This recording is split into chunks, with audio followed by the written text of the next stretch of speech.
नमस्कार साथियों, study time में आपका स्वागत है। आज का हमारा विषय है भारत के संविधान की संघीय व्यवस्था। तो आज संघीय व्यवस्था पे हम लोग चर्चा करेंगे और देखते हैं कि क्या होता है संघवाद।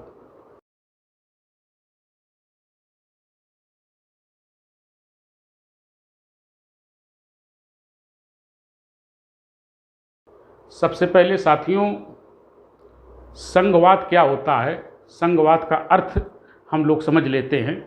संघवाद, सबसे पहली बात तो ये समझना पड़ेगा कि संघवाद एक राजनीतिक शब्दावली है।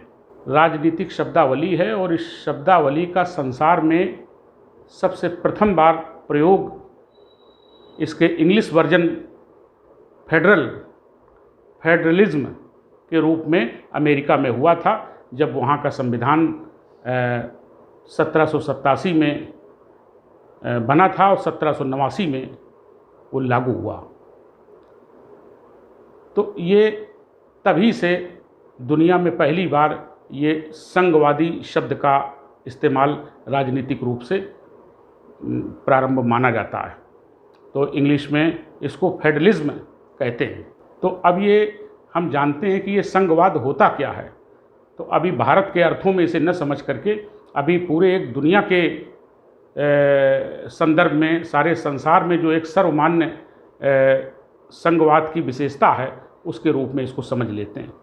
तो आइए साथियों, ये संघवाद जो है, सबसे पहले जैसा कि मैंने बताया कि एक राजनीतिक शब्दावली है, एक प्योर राजनीतिक शब्दावली है और इस शब्दावली का अर्थ हमको समझना है।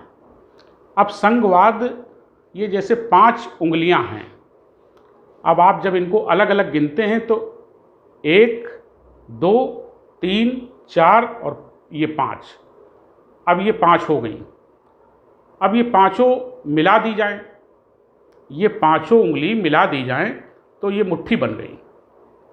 ये 5 एक साथ मिल गई और इन्होंने एक अपना संगठन बना लिया। सुरक्षा की दृष्टि से और बाहरी आक्रमण की दृष्टि से एक संगठन बना लिया। ये पहले अलग अलग थी, फिर इन्होंने मिलकर के एक अपना संगठन बना लिया। तो वही बात है कि संघ बनाना, बिखरी हुई जो इकाइयां हैं, जो घटक हैं बिखरे हुए, उनका एक जगह इकट्ठे हो करके, मिल करके उन सब का एक संघ का निर्माण करना, एक केंद्र का निर्माण करना, ये होता है। अब इसकी कुछ विशेषताएं हैं, चूंकि ये राजनीतिक शब्दावली है तो इसलिए कुछ विशेषताएं हैं। विशेषताएं क्या है, ये तो आप जान गए कि एक राजनीतिक शब्दावली है। दूसरा है, ये जैसे मैंने उंगलियों का उदाहरण दिया, उसी प्रकार से जो अलग अलग बिखरे हुए राज्य हैं, जो बस्तियां हैं, वो बस्तियां अपने अस्तित्व के लिए, अपनी सुरक्षा के लिए, अपनी व्यवस्था के लिए, बाहरी आक्रमणों से अपनी रक्षा के लिए वो एक होना चाहती हैं। तो वो जब राज्य एक हो करके और एक संघ का निर्माण करते हैं, एक संगठन बनाते हैं, और इस संगठन में मुखिया कोई नहीं है, ये एक आपसी साझेदारी है और इस आपसी साझेदारी से संघ का निर्माण होता है। और इसमें जो राजनीतिक शक्तियां होती हैं, वो शक्तियों का इसमें बंटवारा किया जाता है। एक केंद्र की सरकार होती है, दूसरी राज्यों की सरकारें होती हैं। तो केंद्र और राज्यों की सरकारों के बीच में आपस में इसका बंटवारा किया जाता है शक्तियों का। तो एक तरीके से एक संविदा आधारित, अब जैसे अमेरिका का हम उदाहरण दें तो अमेरिका में 13 बस्तियां थीं और 13 बस्तियां पहले अलग अलग थीं। अब उनकी सुरक्षा की समस्या थी, उनको डर था कि फिर कोई ना आकर के हमको गुलाम बना ले, क्योंकि ब्रिटेन उनको ऐसा कर चुका था, गुलाम बना चुका था। तो फिर कोई ऐसी शक्ति ना आ जाए, अगर हम बिखरे हुए रहेंगे तो बाहरी शक्ति आकर के गुलाम बना सकती। तो वो 13 बस्तियां एक जगह इकट्ठी हुई और पहले क्रांति उन्होंने की, क्रांति करके ब्रिटेन को वहाँ से हटाया, उसकी प्रभुता को वहाँ से निकाल फेंका और अपने आप को स्वतंत्र घोषित कर दिया। फिर उन्हें भविष्य में डर था कि ऐसी कोई समस्या फिर न खड़ी हो जाए, तो इसलिए 13 बस्तियों ने मिल करके एक संघ का निर्माण किया था।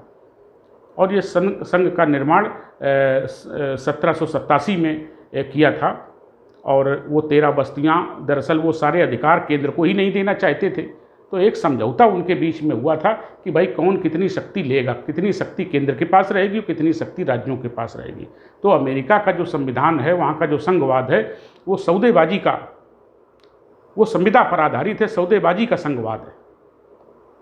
तो चूँकि दुनिया में सबसे पहले वहीं पर संघवाद पनपा और दुनिया के समक्ष आया, दुनिया ने जाना अमेरिका में, तो इसलिए उसको ही आदर्श मतलब मान करके उसका अर्थ समझाया जाता है। अब देखिए, ये तो हो गया इसका अर्थ की आखिर मतलब संघवाद क्या होता है। तो संघवाद एक राजनीतिक शब्दावली है। इसके साथ इसमें 2 प्रकार की सरकारें होती हैं, केंद्र की सरकार, दूसरी राज्यों की सरकार, तीसरा दोनों सरकारों के बीच में शक्तियों का विभाजन होता है, अधिकारों का विभाजन होता है, और ये साझेदारी पर आधारित है। ये होता है संघवाद का अर्थ। अब इसकी देखिए, संघीय शासन के कुछ सिद्धांत, जो मूलभूत सिद्धांत हैं, वो सामने आए।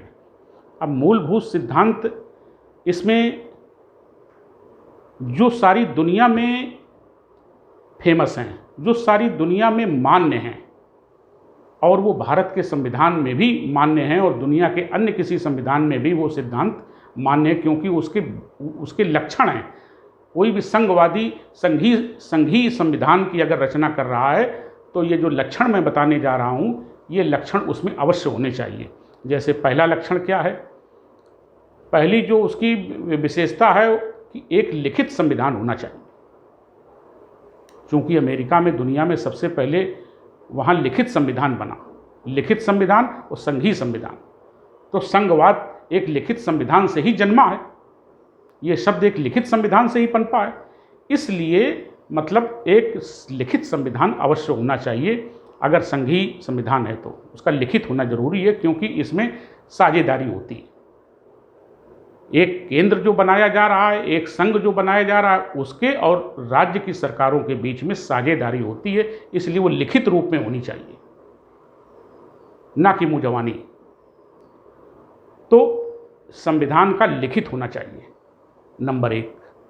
इसकी दूसरी जो कंडीशन है कि वो न सिर्फ लिखित होना चाहिए, बल्कि वो सर्वोच्चता उसकी होनी चाहिए, वो सबसे ऊंचा होना चाहिए और उससे बड़ा कोई कानून नहीं होना चाहिए। और जो संविधान बन के सहमति से तैयार हो जाए, उस संविधान का अनुपालन होना चाहिए, उसकी रक्षा की जानी चाहिए, उसके रक्षा के उपाय होने चाहिए। और उससे बड़ा न तो कोई व्यक्ति होता है, न कोई पद होता है, ना राज्य के भीतर दूसरी कोई संस्था है जो उसे चैलेंज कर सके। ये होती है संविधान की सर्वोच्चता। तो 2 कैरेक्टरिस्टिक हो गई, एक संविधान का लिखित होना और दूसरा संविधान की सर्वोच्चता। अब देखिए तीसरा क्या है कि द्वैध शासन प्रणाली इसमें कंडीशन मस्ट है। द्वैध शासन प्रणाली का मतलब, द्वैध का मतलब होता है 2 प्रकार की सरकारें इसमें होती हैं संघीय शासन प्रणाली में। एक सरकार होती है पूरे राज्य में, यानी राज्य का मतलब, मेरा मतलब है देश से।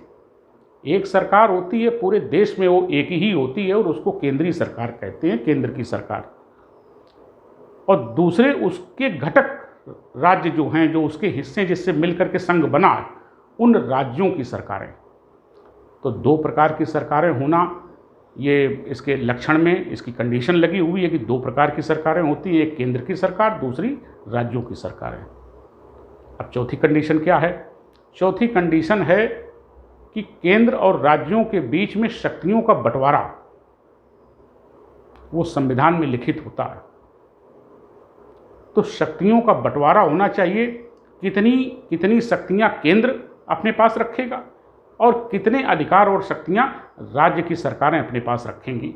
तो ये शक्तियों का पृथक्करण कह लीजिए या उसका शक्ति विभाजन कह लीजिए, ये कंडीशन बहुत ही मस्ट है, क्योंकि एक समझौता हुआ।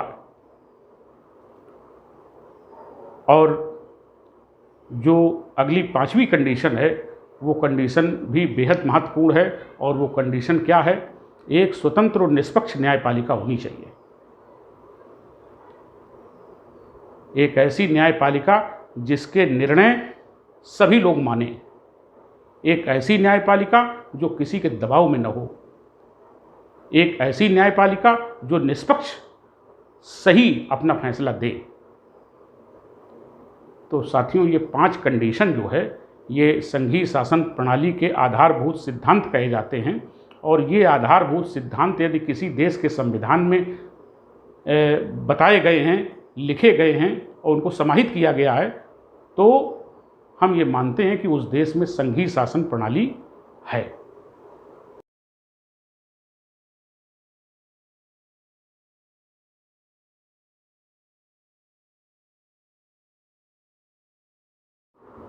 हाँ, देखिए, तो अभी मैंने आपको जो संघीय शासन प्रणाली का संविधान होता है जहाँ जिस देश में, वहाँ पर 4-5 मैंने आपको आधारभूत उसके सिद्धांत बताए कि ये कंडीशंस अगर हैं तो वो संघीय शासन प्रणाली वहाँ उस देश में कही जाएगी।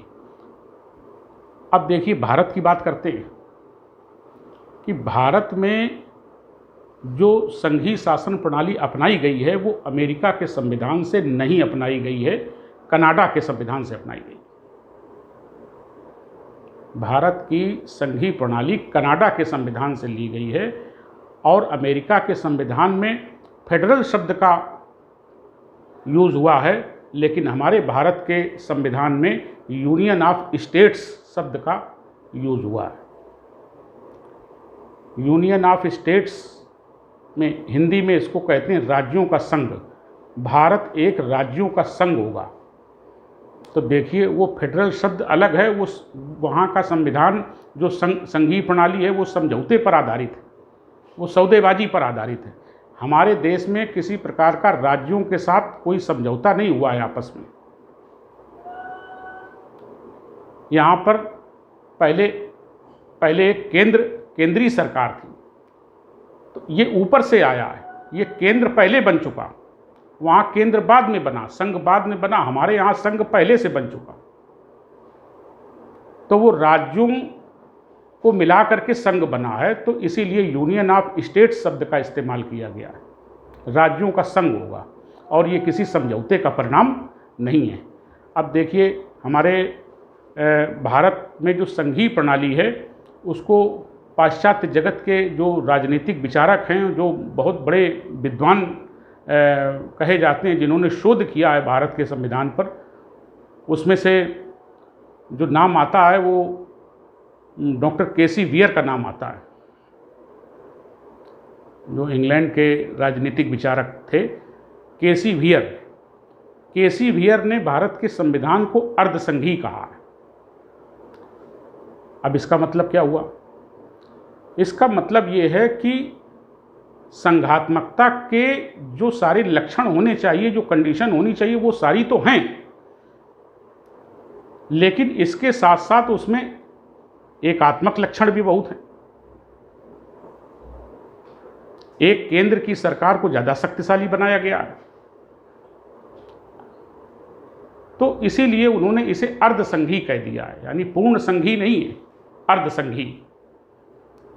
और इसी संघवाद पर अपने विचार प्रस्तुत करते हुए सर आइवर जेनिंग्स ने भी कहा है, क्या कहा है, कि यद्यपि संघवाद के लक्षण हैं, लेकिन भारतीय संविधान का जो संघवाद है उसका एकात्मकता की ओर झुकाव ज़्यादा है। तो एकात्मक शासन की जो प्रवृत्ति होती है वो ज़्यादा प्रबल है।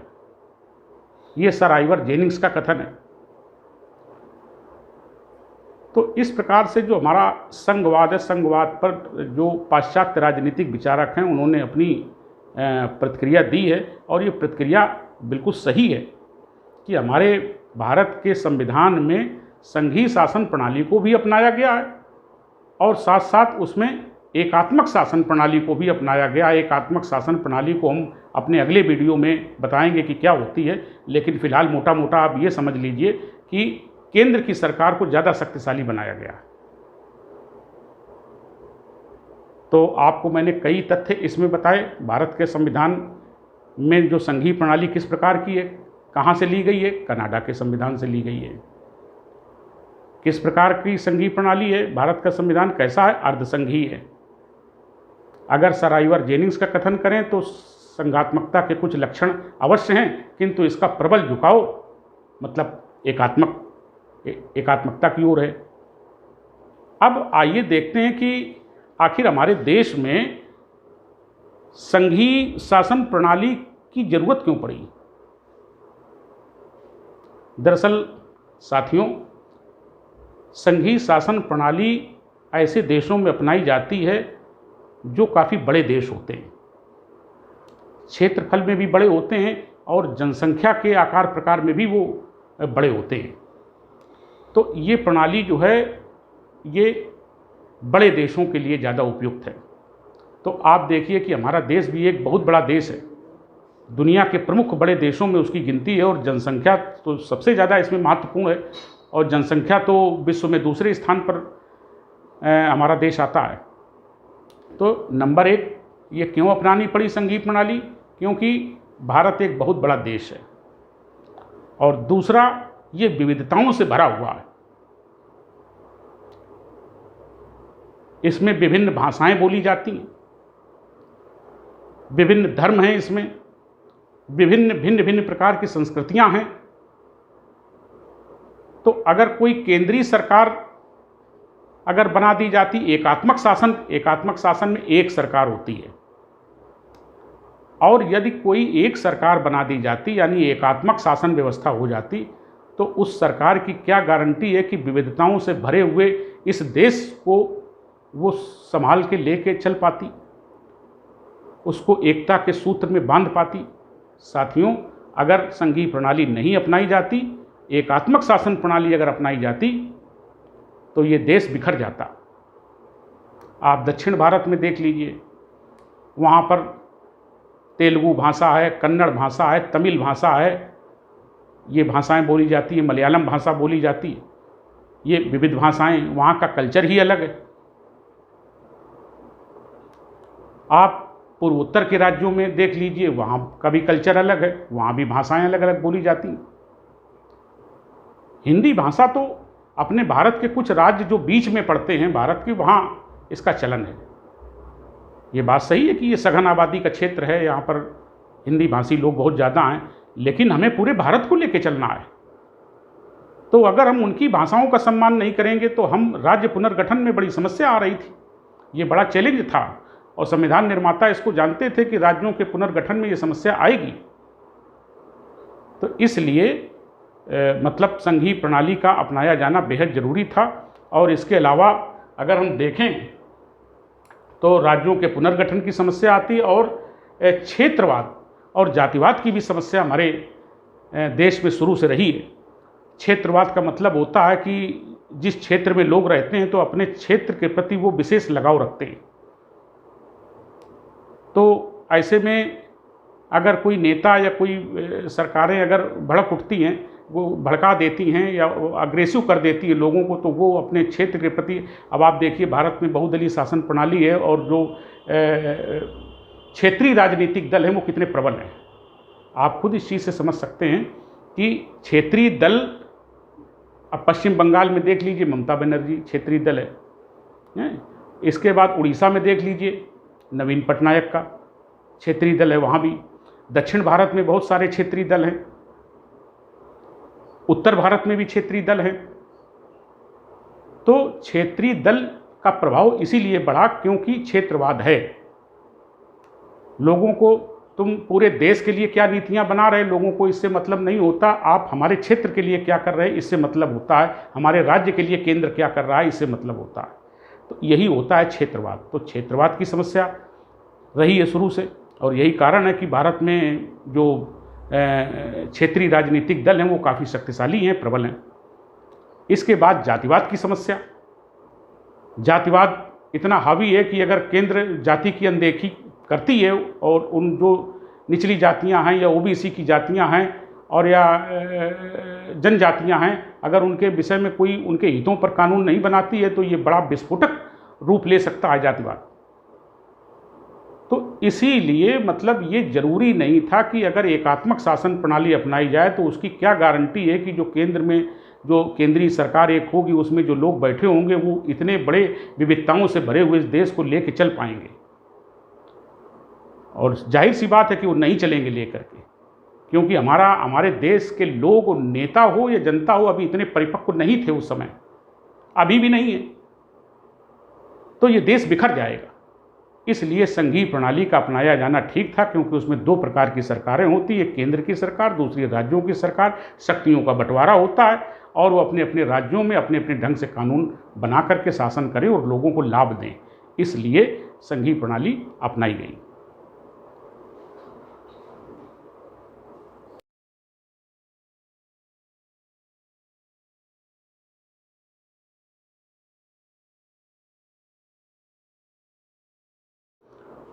अब देखिए, भारतीय संविधान में जो संघीय व्यवस्था है, वो संघीय व्यवस्था में जो घटक राज्य हैं, उन राज्यों को संघ से अलग होने का अधिकार नहीं है। वो अपनी मर्जी से, कोई भी राज्य, 29 राज्य हैं, 29 राज्य हैं और 7 केंद्र शासित प्रदेश हैं। इससे मिलकर के भारत संघ का निर्माण हुआ है और ये 29 राज्यों में किसी राज्य को अपनी मर्जी से केंद्र से अलग होने का अधिकार नहीं देता है हमारा संविधान। ये एक चीज़ अच्छी तरह से मतलब दिमाग में बिठा लीजिए। अब देखिए, हम आगे बढ़ते हैं कि हमारा संविधान 26 जनवरी 1950 को लागू हो गया। अब तब से लेकर के अब तक जो संघवाद है, हमारा जो संघीय शासन है, वो संघीय शासन में उसके चरित्र में कोई बदलाव हुआ है? जो केंद्र की सरकार है, जो संघीय सरकार है, उस संघीय शासन के चरित्र में कुछ बदलाव हुआ है? ये नई चीज़ है साथियों, ये नहीं आपको जल्दी मिलेगी कहीं। इसको समझ लेते हैं कि अगर बदलाव हुआ है तो कैसे कैसे चरित्र में हमारा संघ जो है बदला है, किस किस चरित्र में बदला है, आइए देख लेते हैं। सबसे पहला जो है 1950 से 1967 तक, 1950 से 1967 तक आप जानते हैं कि कांग्रेस ने एक छत्र शासन किया और कोई दूसरी पार्टी उसके मुकाबले में नहीं थी, चाहे वो केंद्र में हो चाहे राज्य में हो। तो उस समय जो भारत की संघीय व्यवस्था की जो प्रकृति थी वो थी केंद्रीकृत संघवाद। केंद्रीकृत संघवाद एक ऐसी संघीय सरकार थी जो निर्देश वो दे दे वो राज्यों को पालन करना पड़ेगा। उस समय बहुत ज़्यादा शासन करने का किसी को ज्ञान भी नहीं था। कांग्रेस की ही सरकार थी और कांग्रेस की ही प्रांतों में सरकारें थीं और कांग्रेस के ही नेता थे। तो वो अपने शीर्षस्थ नेता, विपक्ष कोई था नहीं, तो वो अपने शीर्षस्थ नेता के द्वारा दिए गए निर्देशों का वो सहर्ष स्वीकार कर लेते थे। तो जो केंद्र से आदेश दिए जाते थे उनको सहर्ष स्वीकार करना है, क्योंकि कांग्रेस के ही नेता हैं और कांग्रेस के ही प्रांतों में सरकारें हैं, बहुत ज़्यादा अनुभव नहीं है, तो अपने शीर्ष नेता के आदेशों का पालन करना है। तो उस प्रकार की जो संघीय प्रवृत्ति हमारे सामने आई 1950 से लेकर के 1967 तक एक छत्र कांग्रेस का शासन रहा। कोई विपक्ष नहीं था, विपक्ष की कोई बहुत ज़्यादा सशक्त भूमिका भी नहीं थी, होगी थोड़ी बहुत तो कोई मायने नहीं रखती थी। और प्रांतों में भी कांग्रेस की सरकारें थी, कांग्रेस के ही नेता थे, तो वो ऊपर से ही आदेश आते थे और सार्स उसको स्वीकार कर लेते थे मुख्यमंत्री। तो इस प्रकार से केंद्र ही शक्तिशाली था। केंद्रीकृत जो संघ था, उस संघीय प्रणाली जो थी वो केंद्रीकृत, उसका झुकाव ज़्यादा था, यानी केंद्र ही निर्देश देता था और केंद्रीकृत संघीय प्रणाली थी 1950 से 1967 तक। अगला चरण आया तो इसको हम क्या कहते हैं? इसको केंद्रीकृत संघवाद कहते हैं। केंद्रीकृत संघवाद कहते हैं। अब दूसरा समय आया। दूसरा समय क्या? 1967 से 1971 तक। 1967 से 1971 तक यहाँ पर कांग्रेस का शासन कमज़ोर हुआ। न सिर्फ कांग्रेस केंद्र में कमज़ोर हुई, बल्कि राज्यों में जो दूसरी पार्टियों की सरकारें आई भी तो वो इतनी शक्तिशाली नहीं थी। तो राज्यों की सरकारें इतनी शक्तिशाली नहीं थी और केंद्र भी अपनी शक्ति के लिए, अपने अस्तित्व के लिए लड़ रही थी। तो न केंद्र मजबूत था, न राज्यों की सरकारें मजबूत थी। तो ऐसी स्थिति में दोनों एक दूसरे को टक्कर देने की स्थिति में नहीं थे, और जब टक्कर देने की स्थिति में नहीं थे तो क्या क्या लेंगे, वो सहयोग से ही अपना काम चलाएंगे। तो आइए देखते हैं कि 1967 से लेकर 1971 तक किस प्रकार का संघवाद था। सहयोगी संघवाद, यानी सहयोग से सहयोगी संघवाद था, यानी सहयोग की ओर प्रवृत्त था, ना कि प्रतिस्पर्धा की ओर। अब देखिए अगला क्या है, 1971 से 1977 तक। अब ये साथियों समय ये श्रीमती इंदिरा गांधी का समय है, और जैसा कि आप इंदिरा जी को जानते हैं कि वो शक्ति का प्रतीक थी, उनकी समाधि स्थल को भी शक्ति स्थल कहा जाता है, और न सिर्फ भारत में शक्ति का प्रतीक थी बल्कि अंतर्राष्ट्रीय स्तर पर भी पूरी दुनिया में उनका एक नाम था। तो एक बार उन्होंने अमेरिका के राष्ट्रपति को मतलब ये कह के फटकार दिया था कि उनके जो सचिव थे वो सचिव से बार बार पूछते थे अमेरिका के राष्ट्रपति, तो इंदिरा गांधी ने कहा कि मुझे समझ में नहीं आ रहा है कि अमेरिका का मैं अमेरिका के राष्ट्रपति से बात कर रही हूँ या अमेरिका के राष्ट्रपति के सचिव से बात कर रही हूँ। तो साथियों इंदिरा गांधी बहुत ही शक्तिशाली महिला थी, और इंदिरा गांधी का ये समय है 1971 से 77 तक इंदिरा गांधी का युग कहा जाता है, और ये शक्ति की प्रतिमूर्ति थी। और इनके जब ये आई सत्ता में तो ये जो हमारा संघीय ढांचा था वो संघीय ढांचा न होकर के एकात्मक शासन हो गया, एकात्मक शासन हो गया। और जो जहाँ पर प्रांतों में कांग्रेस की सरकारें थीं वहाँ पर सीधे आदेश इंदिरा जी का मानना है, कोई चूं चपट करने वाला नहीं।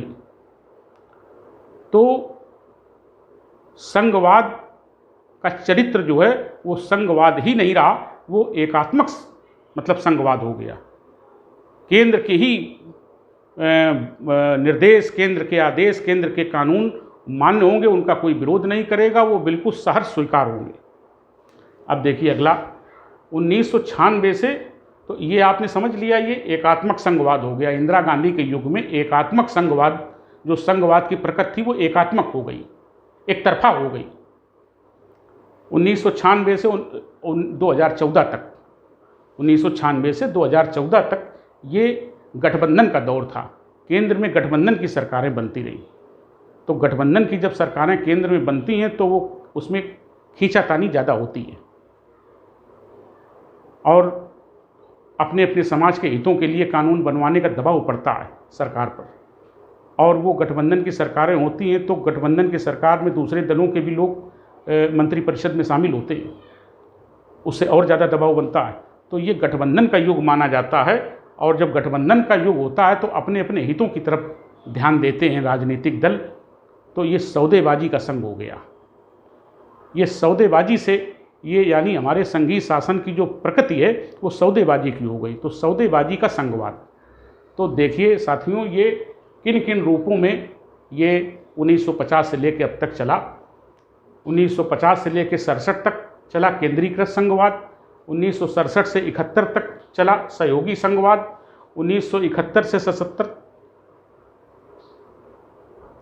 तक चला ये एकात्मक संघवाद, और 96 से 2014 तक चला सौदेबाजी का संघवाद। तो इस प्रकार से ये अब हम आपको बताने जा रहे हैं कि संघवाद की भविष्य में चुनौतियां क्या हैं।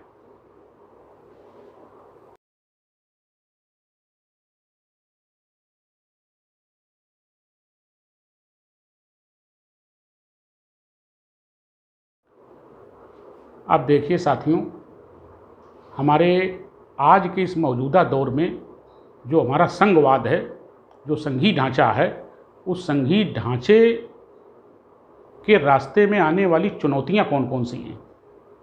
आइए जान लेते हैं कौन कौन सी चुनौतियां हैं। पहला है क्षेत्रवाद। क्षेत्रवाद को हमेशा राजनीतिक दृष्टि से हमेशा नकारात्मक माना जाता रहा है। हालांकि कौन सी चीज़ नकारात्मक है, किस सीमा तक नकारात्मक है, इस पे तो चर्चा होनी चाहिए, वो एक अलग विषय है। लेकिन इसको नकारात्मक रूप से माना जाता है कि एक संघवाद की दिशा में ये क्षेत्रवाद जो है ये काफ़ी दिक्कत पैदा कर देने वाला इशू है। और क्षेत्रवाद को जैसा कि मैंने बताया कि क्षेत्र से लोगों को जो प्रेम हो जाता है वो केंद्र की सरकार हमारे क्षेत्र के लिए क्या कर रही है। वो देश के लिए जो कर रही है वो तो कर रही है, लेकिन हमारे क्षेत्र के लिए क्या कर रही है। तो केंद्र सरकारों की क्षेत्रवाद की अनदेखी भी की गई, और अगर अनदेखी की गई इसीलिए जो क्षेत्रीय दल हैं वो शक्तिशाली हुए। तो क्षेत्रवाद की समस्या हमारे देश में संघीय प्रणाली को लेकर के चुनौती के रूप में है। दूसरा है जो 7वीं अनुसूची है, 7वीं अनुसूची में जो केंद्र सरकार को अधिक शक्तियां दी गई हैं वो राज्यों के लिए चिंता का विषय बनी हुई हैं। राज्य हमेशा राज्यों को कम शक्तियां हैं और केंद्र को बहुत अधिक शक्तियां हैं। तीसरा है संविधान में जब संशोधन किया जाता है तो उसमें राज्यों की राय नहीं ली जाती है। जब कोई बहुत बड़ा आमूल-चूल परिवर्तन करना हो संविधान में, ऐसी कोई नौबत तो आई नहीं, लेकिन जो सामान्य संशोधन है तो उसमें राज्यों का कोई रोल नहीं होता है संविधान में संशोधन। तो ये भी कहीं ना कहीं बात मतलब खलती है राज्य सरकारों को कि हमसे कोई राय नहीं ली जाती, उसमें राय लेने का कोई प्रावधान ही नहीं है, तो केंद्र ही उसमें संशोधन करता है। अब देखिए 356 जो धारा है, जो भारतीय संविधान का अनुच्छेद 356 है, जिससे जो राष्ट्रपति है वो राष्ट्रपति उस राज्य में जिस राज्य को चाहे वहाँ 356 लगा करके वहाँ की सरकार को बर्खास्त कर सकता है, उसकी सारी शक्तियाँ अपने में समाहित कर सकता है। तो 356 का साथियों शुरू से दुरुपयोग होता चला आया है, और कई बार इसका दुरुपयोग हुआ है कि जो जनता के द्वारा लोकतांत्रिक ढंग से जो चुनी हुई सरकार है तो वो मतलब उसके ऊपर कोई न कोई घटना हुई, उस घटना को लेकर के और राज्यपाल अपनी रिपोर्ट भेज देता है राष्ट्रपति को, और वहाँ राष्ट्रपति शासन लगाने की सिफारिश कर देता है। फिर अब केंद्र में सरकार दूसरी है और राज्य में दूसरी पार्टी की सरकार है, तो वैमनस्यता है, और उस वैमनस्यता का फ़ायदा उठा करके कई बार धारा 356 का प्रयोग करके वहाँ की सरकारों को बर्खास्त कर दिया गया। तो ये 356 जो है ये भी बड़ा विवाद का विषय रहा है केंद्र और राज्य के बीच में टकराव में, यानी हमारे संघीय शासन प्रणाली। अब अगला है केंद्र द्वारा अब एक नई परंपरा चल निकली है पिछले कुछ वर्षों से कि कोई न कोई केंद्रीय मुद्दा, कोई न कोई जांच का मुद्दा या उसमें कोई घोटाला या किसी प्रकार का अन्य कोई अगर केंद्र में दूसरी पार्टी की सरकार है और किसी राज्य में दूसरी पार्टी की सरकार है और दोनों में नहीं पटरी खा रही है, दोनों में अंतर्द्वंद्व बहिर्द्वंद्व दोनों में चल रहा है, प्रतिस्पर्धा चल रही है एक दूसरे को नीचा दिखाने की, तो केंद्र जो है वो सैनिक भेजता है, जो केंद्रीय सैनिक हैं उनको भेज करके डराने का प्रयास करता है और कई बार डरा चुका है। तो ये भी एक चिंता का कारण राज्यों के लिए रहता है कि उनकी कहीं ना कहीं उनकी प्रभुता को ये ठेस लगती है। तो अब केंद्रीय सैनिक भेज करके डराने की परंपरा पिछले कई वर्षों से जारी है। इसके बाद जो राज्यपाल होते हैं, तो साथियों राज्यपाल जो होता है वो राज्यपाल राष्ट्रपति का आदमी होता है, और राष्ट्रपति से जो केंद्रीय सरकार कहती है वो राष्ट्रपति करता है। यानी वो पार्टी का जो केंद्र में सत्ताधारी पार्टी है उस पार्टी का कोई न कोई वो व्यक्ति विश्वास पात्र होता है और वो राज्यपाल बना के राज्यों में भेजा जाता है।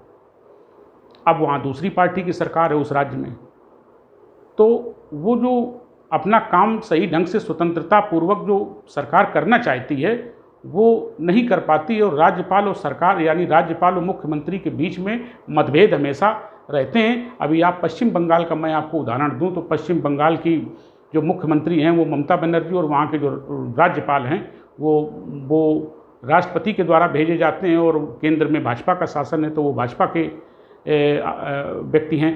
तो इस तरीके से वहाँ पर टकराव चल रहा है। ऐसे कई राज्यों में, दिल्ली में भी यही टकराव चल रहा है। तो ये राज्यपालों की जो भूमिका है ये केंद्र के लिए काम करते हैं, और वो दूसरी पार्टी की सरकार है तो उसके लिए बाधा पैदा करते हैं और शासन में अंतर्विरोध होता है राज्यपाल और मुख्यमंत्री के बीच में।